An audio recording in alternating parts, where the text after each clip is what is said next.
So BASH is the British Association for Sexual Health and HIV. I'm Louise Jackson. I'm a lecturer in health economics. So in Birmingham, for example, we have umbrella sexual health services. We're the largest integrated sexual health and reproductive health service in England, United Kingdom. UK. Yeah. We deliver outreach clinics across the whole of Birmingham and Solihull. It's providing sexually transmitted infection screening and contraception services to everybody. We have the old statistics, which still rings true, that 1 in 10 young people have undiagnosed and untreated chlamydia, which we know from our own testing and screening that still is the case. I think it's good to raise awareness of all STIs and areas, diseases like gonorrhea and syphilis. I think some people don't realise that they are There's often been an issue. a couple of large outbreaks of syphilis and in the United Kingdom, in young people and in men who have sex with men.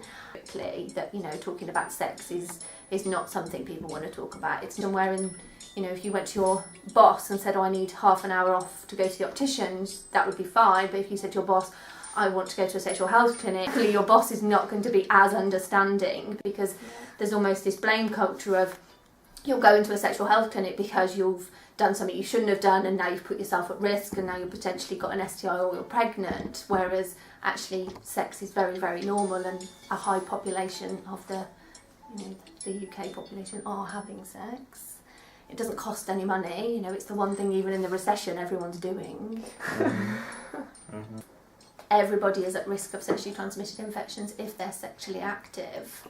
So, you know, there is unfortunately still a belief of you're only going to get an infection if you're having multiple partners, if you're promiscuous. So for me, it's around everybody's at risk and the only way of knowing is by having a test. So it's around that education of come to clinic or order a kit online and rule out if there is an infection there.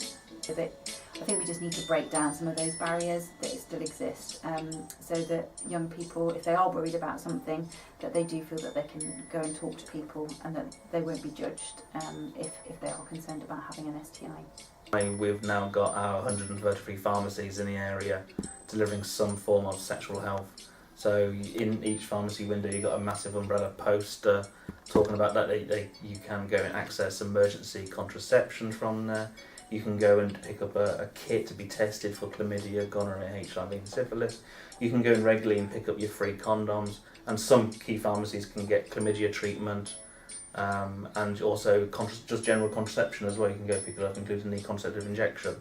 So it's quite normal for a lot of us to go into a pharmacy and pick up our prescriptions or pick up medication that we want, and it's all around health. So it's just normally you go and pick up your cough syrup at the same time you're picking up your condoms.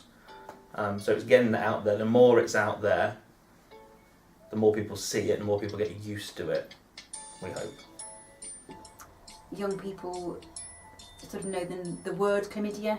When you actually dig down, then sometimes there's a lack of understanding around even what chlamydia is and how you can catch it and what you need to do and things. So I think a lot of young people have a very surface level understanding.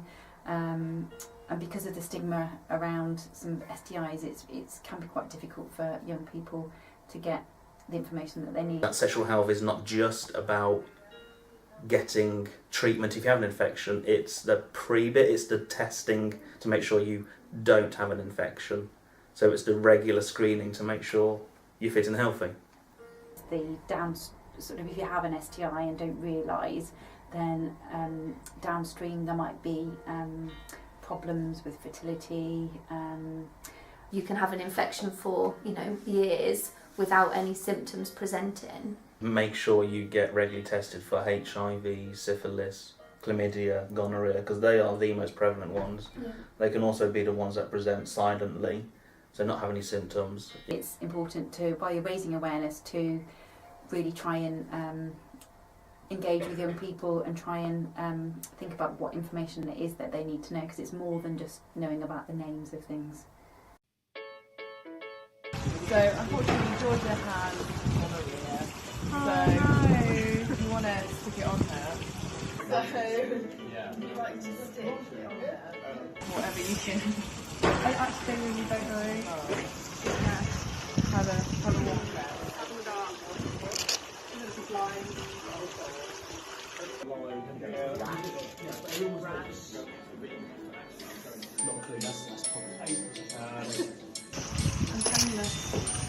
just want to think. I don't actually know.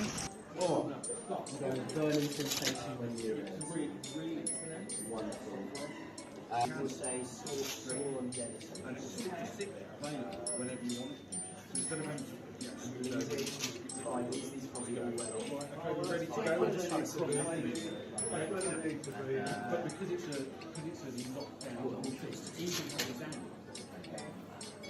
Oh no, okay. Well, sorry to say that, but it's actually watery yellow, yum, pain in the abdomen during our afterset, vaginal discharge, bleeding during our afterset is a period, and this is actually true. 50% of women and 10% of men don't experience these symptoms and are aware of the infection. That's really interesting. Risk. So a new sexual partner, changing partner. is always guaranteed. Any signs of any symptoms, you should have a check. So discharge is quite common and natural in the woman anyway, depending on where she's in her cycle.